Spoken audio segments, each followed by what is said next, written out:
nabi dan rasul. Sebagai seorang utusan Allah, seorang nabi memiliki sifat yang wajib dimiliki, yaitu titik 2. 1. Siddiq, tulisannya SHIDDIQ.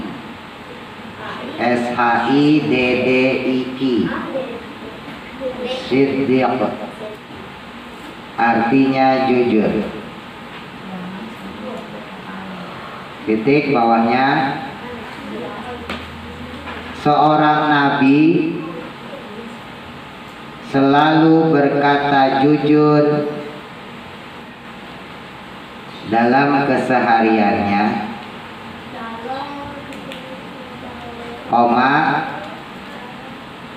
baik kepada orang yang telah mengikuti dakwahnya maupun kepada orang yang mendurhakainya.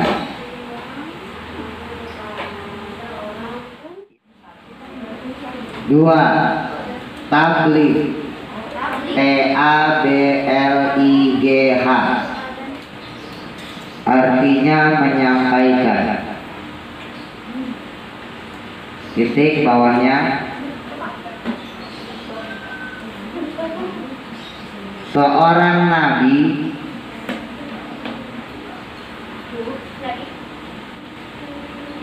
akan selalu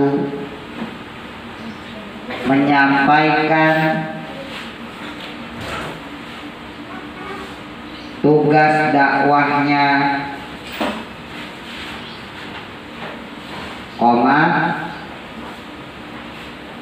sekalipun mendapat tekanan atau kesulitan. Titik. Apa yang disampaikan tentunya berasal dari wahyu Allah Subhanahu wa ta'ala.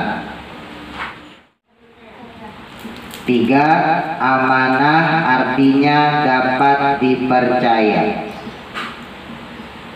Titik bawahnya, seorang nabi tidak akan berbuat ingkar atau berdusta karena dia memiliki sifat amanah untuk melakukan segala hal kebaikan. 4. Fatona artinya cerdas. Titik.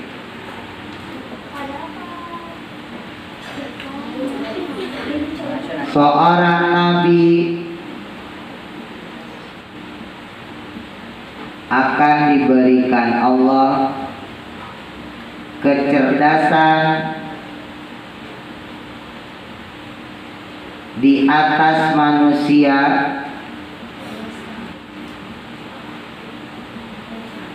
yang menjadi tujuan dakwahnya.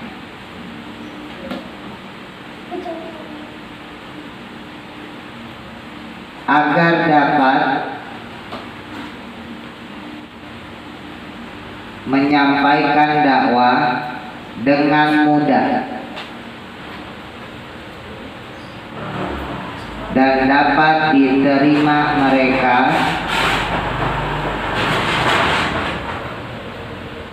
serta untuk menyiapkan siasat bagi orang-orang yang ingin menghadang dakwahnya. Titik. Lengkap satu baris. Lawan dari sifat siddiq adalah kidzib, KIDZIB, artinya bohong. Terus bawahnya, lawannya sifat tabligh. Tabligh itu TABLIGH adalah kitman, KITMAN, artinya menyembunyikan. Bawahnya lagi, lawannya sifat amanah adalah khianat, KHIANAT, artinya berkhianat atau mengingkari. Bawahnya lagi, lawannya sifat fatona adalah balada, artinya bodoh. Lengkap satu baris. Setiap muslim wajib beriman kepada seluruh nabi yang diutus oleh Allah,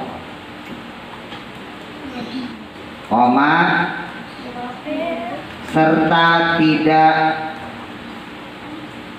membeda-bedakannya antara nabi yang satu dengan nabi yang lain.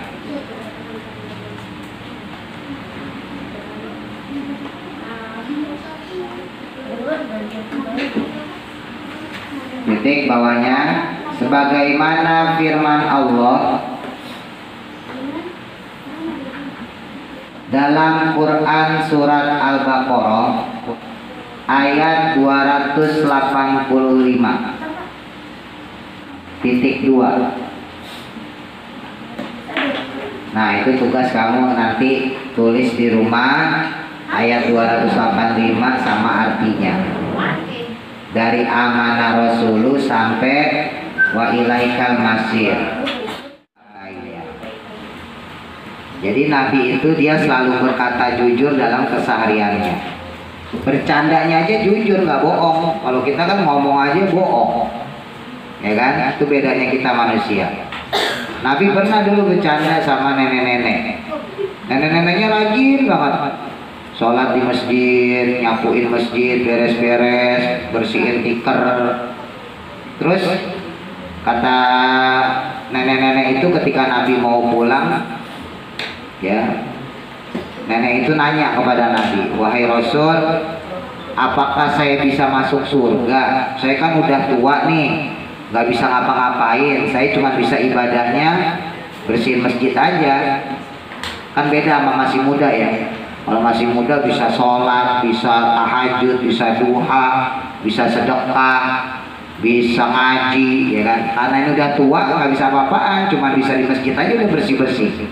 Saya masih bisa masuk surga gak ya Nabi? Terus kata Nabi Muhammad SAW, beliau bilang, waduh nenek, di surga gak ada nenek-nenek. Kata Nabi, di surga gak ada nenek-nenek. Itu neneknya langsung nangis, kejar, gitu. Loh, kenapa nangis nenek? Gitu. Berarti saya gak masuk surga dong, kata neneknya. Kata Nabi, lah emang saya bilang nenek gak masuk surga? Itu tadi katanya di surga gak ada nenek-nenek. Emang gak ada di surga nenek-nenek. Nanti nenek kalau masuk ke surga itu mukanya cakep lagi. Sekarang nenek umurnya 60, nanti masuk surga umurnya 20 tahun lagi. Jadi cakep gitu, jadi kayak perawan lagi. Wah, langsung dia tersenyum tuh nenek-nenek. Jadi perkataan Nabi tadi sekilas kayak bohong ya, padahal benar. Ya enggak? Kenyataannya begitu. Nah, Nabi itu kalau bercanda pun benar. Kalau kita kan bercanda aja kadang-kadang bohong. Sampai-sampai teman kita, bener gak? Gitu kan? Bener gak Dit? Padahal Adit bohong. Ya, mau ngomong bohong malu. Ya kan? Nah, itu bedanya Nabi sama kita. Nah, Nabi punya sifat sidik tadi, lawannya adalah kitib, ya, bohong. Lanjut, nomor 2. Coba sampai tadi, Randi baca tabligh. Tabligh artinya menyampaikan.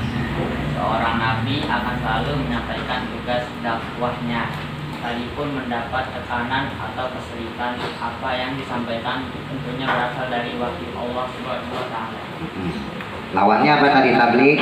Tabligh lawannya kitman, artinya menyembunyikan. Jadi tabligh itu artinya menyampaikan. Nabi itu ketika dapat wahyu, nabi siapapun ya, dari Nabi Adam sampai Nabi Muhammad, itu kalau dapat wahyu ya udah dikasih ke umatnya, nggak ada yang diumpet-umpetin. Wah, ini ayatnya bagus nih, gak usah dikasih tahu dulu orang-orang, disimpan aja dia. Nggak begitu. Jadi setiap dapat wahyu, dapat perintah Allah begini begitu, gimana supaya dapat maju usahanya, urusan dunia dikasih tahu. Gimana supaya ibadahnya bagus, pahalanya banyak, langsung dikasih tahu. Ya. Kalau kita kan beda. Kita nih manusia kadang-kadang kalau yang bagus diumpetin. Punya duit nggak lo? Waduh, nggak punya. Padahal duitnya ada 10.000. Kadang-kadang kalau kita punya kebaikan kita suka ngumpetin. Tapi kalau Nabi enggak. Kalau punya kebaikan ya udah langsung dikasih tahu. Ya, jadi Nabi itu tidak pernah menyembunyikan, tidak pernah kitman. Ya, jadi beliau itu tabligh, ya, menyampaikan. Dan menyampaikannya nggak pandang bulu. Mau miskin, mau kaya, mau masih kecil, mau udah gede, ya masih muda, udah tua, sama semua disampaikan kepada Nabi. Kalau kita kan kadang-kadang berteman aja milih-milih. Enggak, wah ini pelit nih sama gue nih, gak usah gue temenin lah. Jadi deh. Ah ini pelit sama gue. Akhirnya nggak temenin, akhirnya berteman sama orang yang baik-baik doang, yang bisa disuruh-suruh. Jadi ya, iya. Kalau misalnya berteman kayak gitu milih-milih, nah berarti kita ya belum sampai derajat bisa menyampaikan sesuatu. Kenapa? Karena justru teman dekat itu kalau kita berbeda secara ekonomi gitu ya, kita punya teman akrab dia miskin, nah itu berarti kita bisa nggak sombong gitu. Coba Yardo diulang omongan Pak Ustaz. Ayo dibantu sama Rido. Tadi Pak Ustaz ngomong apaan aja, coba dengerin yang lain. Kedengeran nggak? Enggak. Apa anda? Hah? Oh, tadi mau ketawa. Bantuin dong, Rido. Tadi Bosan ngomong apaan? Colek-colekan berarti kan udah pintar. Apa tadi? Ngurangin apa tadi? Yardo kalau berteman apa? Jangan milih-milih. Itu berteman sama Randi aja yang bisa dikelecehin, sama yang lain nggak bisa dikelecehin, nggak boleh. Kalau Nabi nggak pernah mengingkari kalau berjanji besok saya ke rumah kamu, ya udah ke rumah dia bener. Besok saya datang ke masjid kita ketemuan, nah ketemuan bener. Kalau kita kan enggak, lebih banyak ngingkarinnya. Contohnya apa Pak Ustaz? Besok ngerjain PR Ustaz. Tahu-tahu? Enggak, lupa. Kira ditanya gimana jawabannya? Belum Pak Ustaz. Terus Ustaz nanya kapan? Besok. Besok dikerjain nggak? Enggak. Itu bedanya manusia sama setan.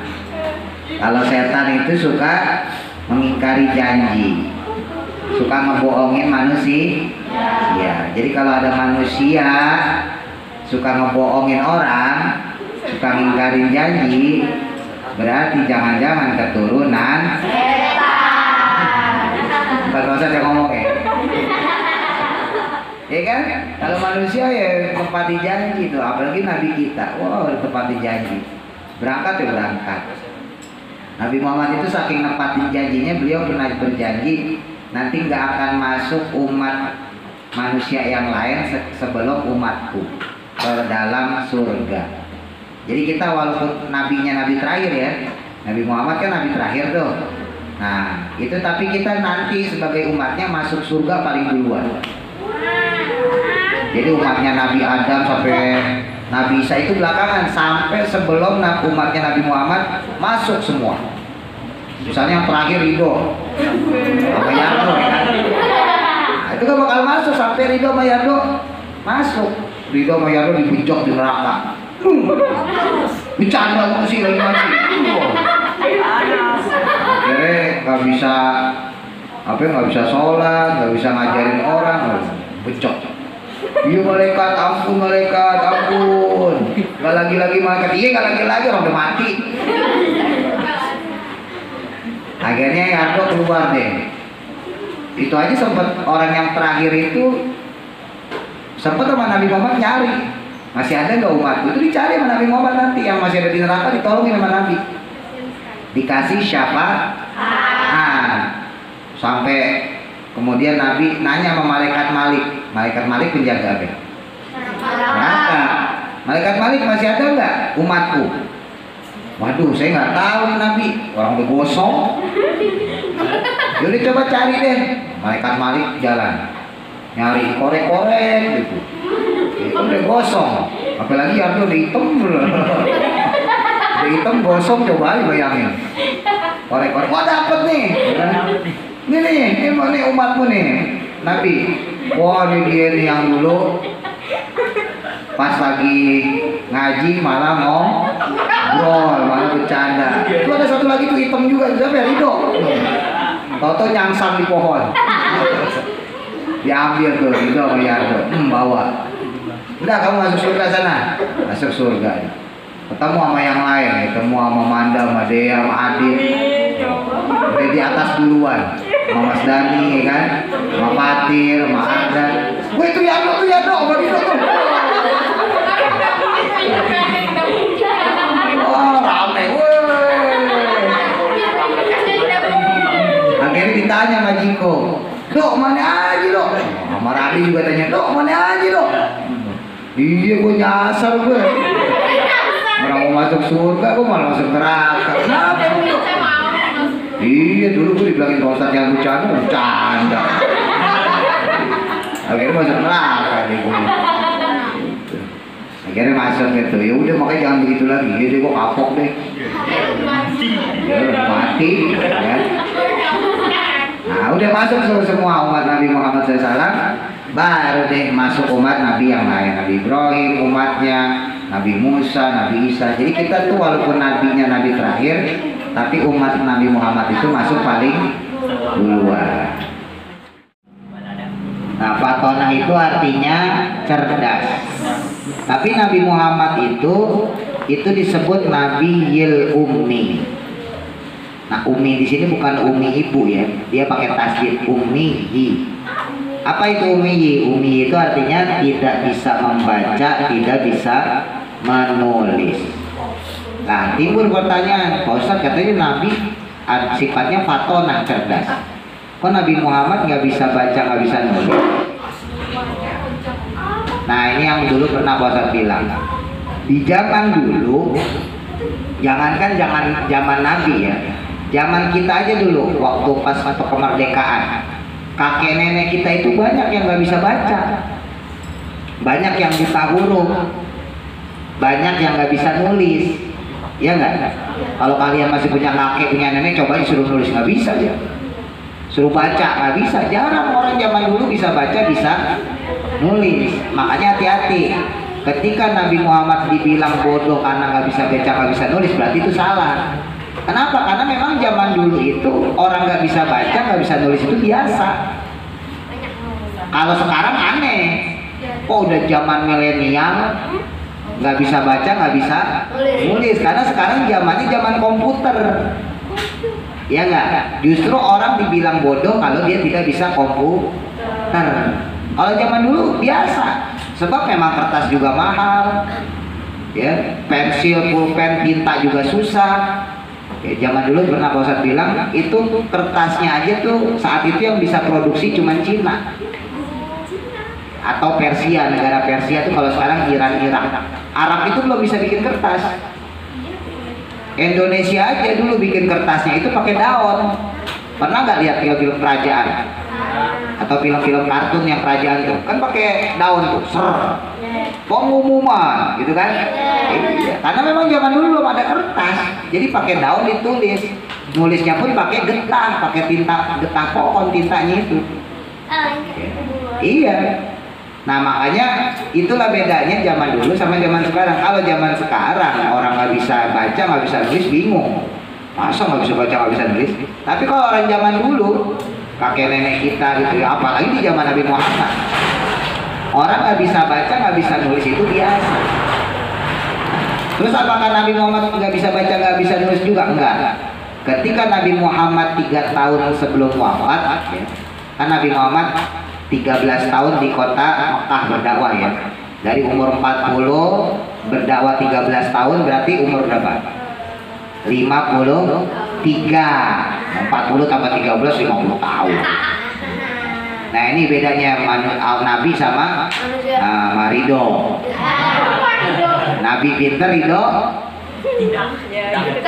enggak pinter. Jangan goblok ya. Enggak pinter. Masa 40 tambah 13 50? Iya masa yang bilang 53. 40 tambah 13 53. Nah Nabi Muhammad hijrah ke Madinah umur 53. Nah 53 tahun Nabi Muhammad di Madinah itu 10 tahun. Ya berarti 53 tambah 10 berapa dong? 53. Nah ketika Nabi Muhammad usia 60 tahun itu kemudian diberikan ilham, diberikan wahyu oleh Allah. Nabi Muhammad kemudian bisa membaca, bisa menulis. Kenapa? Karena ketika umur Nabi umurnya 60 itu Al-Quran sudah sempurna dari Alif Lam Mim, dari Al-Fatihah sampai An-Nas. Makanya Nabi disuruh ngecek bacaan para sahabat, tulisan para sahabat, dicek sama Nabi dari Al-Fatihah, Al-Baqarah, An-Nisa, Ali Imran terus sampai Ulhu, Falaq, Anas dicek. Oh ternyata tulisannya benar semua. Jadi Nabi Muhammad di penghujung hayatnya beliau kemudian bisa membaca, bisa menulis. Walaupun di awal-awal masa kenabian Nabi Muhammad tidak bisa membaca, tidak bisa menulis.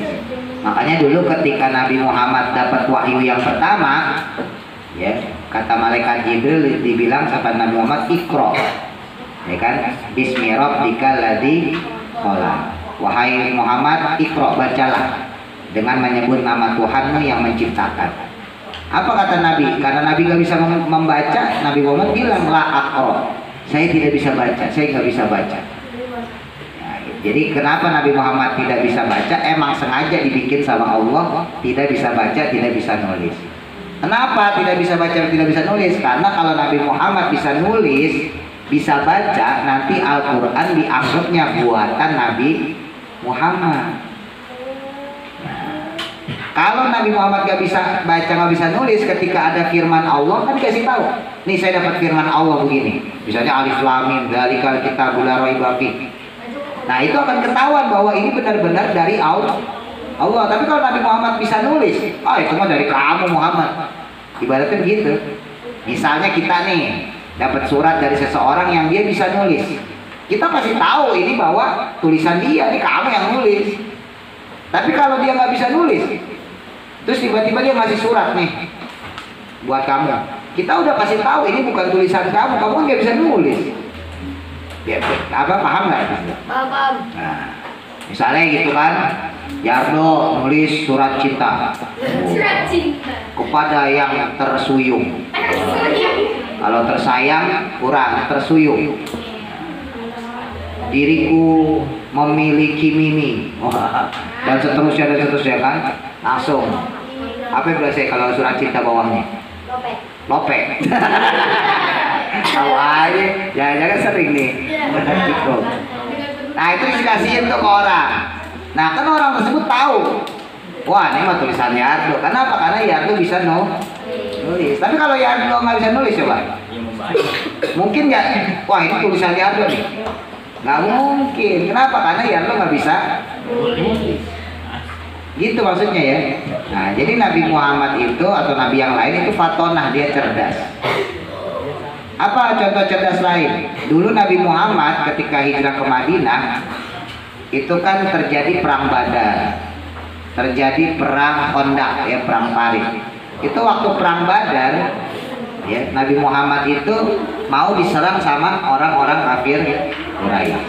Nah ketika mau diserang sama orang kafir Quraisy, Nabi Muhammad itu cuma 313 orang, prajuritnya 313, sementara prajurit dari kaum kafir di kota Mekah yang mau nyerang Nabi di Madinah itu 1000. Bayangin 1000 lawan 313. Nah, akhirnya apa yang terjadi? Nabi Muhammad bikin taktik, bikin strategi. Gimana caranya kita supaya menang lawan 313? Lawan 1000. Itu Mekah sama Madinah tuh jauh, jaraknya bisa dari sini sampai ke Jawa. Iya, Mekah Madinah itu dari sini ke Jawa 8 jam. Ustaz dulu naik bis tuh jalannya lurus aja. Dari Madinah ke Mekah atau sebaliknya dari Mekah ke Madinah. Dari sini ke Jawa, ke Solo misalnya gitu, ke Jogja. Nah, itu bisa kita bayangin.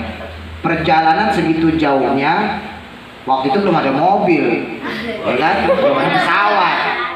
Nah, naiknya kuda, naiknya onta. Kira-kira aus nggak? Aus. Itu mereka aus. Nah makanya Nabi Muhammad kemudian apa yang dilakukan? Menguasai satu sumur. Kalau zaman dulu belum kayak kita ya, udah ada PAM. Di sana belum ada PAM, baru sumur yang bundar, tau nggak? Kalau di kampung tuh yang dikerek-kerek tuh. Nah akhirnya Nabi Muhammad bilang, wah ini ada sumur. Mereka pasti mencari air ke sini. Kenapa? Karena perjalanan jauh. Mereka pasti kehausan seharian berjalan. Ya kalau naik mobil ngapain aja, kalau naik kuda, naik apa namanya, onta lama, bisa seharian kan? Nah, bisa 2 hari. Nah maka kita harus kuasai ini sumur Badar. Kenapa disebut sumur Badar? Karena di situ pemiliknya namanya Pak Badar. Jadi namanya Badar, kemudian disebutnya sumur Badar. Biasa kalau di sana tuh, misalnya Yardo punya sumur, disebutnya sumur Yardo. Ridho punya sumur, disebut sumur Ridho. Zaskia punya sumur, disebut Zaskia. Zaskia sumur Zaskia, gitu. Ya. Nah kemudian ketika sudah dikuasai, kan orang kafir bingung. Udah jalan jauh, perbekalan habis, air udah juga habis. Pas mau minum ternyata dikuasai sama pasukan Nabi Muhammad yang 313 orang itu. Akhirnya apa yang terjadi? Ya udah kita serang sekalian. Akhirnya orang kafir dengan 1000 pasukan itu menyerang Nabi Muhammad yang cuma 313. Nah, yang jadi masalah kenapa? Ini orang kan nyerang lagi dalam kondisi kehausan. Nah, jadi nggak fokus, tenaganya hilang, konsentrasinya hilang, fokusnya hilang, ya kan? Untung waktu itu belum ada aqua. Kalau ada aqua pasti dia nanya, ada aqua, gitu kan? Berhubung ada aqua, akhirnya ya udah, mereka dengan udah tanggung, ya kan? Saking hausnya pengen minum, akhirnya bertempurlah dengan pasukan Nabi Muhammad. Nabi Muhammad kemudian juga dibantu sama malaikat Jibril. Akhirnya 313 itu bisa mengalahkan 1000 orang. Jadi taktiknya Nabi itu untuk apa namanya, menyelamatkan sahabat ya, supaya nggak diserang kota Madinah, maka Nabi Muhammad menguasai sumur yang ada di tengah-tengah. Misalnya lagi perang Khandaq tadi ya, Khandaq itu perang Parit. Nah dibikin tuh seputar Madinah itu dikasih, bahasa kita tuh tali. Jadi orang-orang kafir nggak tahu kalau pas nyerang itu ada kali. Jadi mereka udah naik kuda ya kan, Wah, jalan ketebak. Dia nggak tahu tuh kalau di situ ada kali karena ditutupin sama ranting-ranting. Akhirnya kejeblos. Ya kan, otomatis dong main-main kuda ya kan. Nabi Muhammad di sana, ini orang kafirnya ngejar. Nah, sampai dia nggak tahu di situ ada kali yang udah dibikin sama Nabi sama sahabat, akhirnya pada ngejeblos semua. Itu juga sama, perang tersebut pasukan kaum kafir itu hampir 1000 orang. Nabi Muhammad waktu itu sahabat cuma 500-an. Lagi-lagi Nabi Muhammad berhasil menyelamatkan kota Madinah yang dikepung oleh orang-orang kafir sehingga Nabi Muhammad dan sahabat tidak dibunuh. Nah itu tanda apa? Tanda kecerdasan.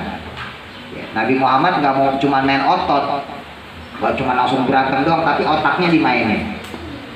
Lagi-lagi itu bedanya sama orang sekarang. Kalau sekarang emosinya yang digedein, sebagai anak cowok. Sabar, sosokan ya, bilang dicubit nangis, dicubit, ya kan, laganya kayak orang ya kan, kesandung, kira kesandung jatuh nangis. Nah itulah bedanya kita ya, manusia biasa sama para nabi.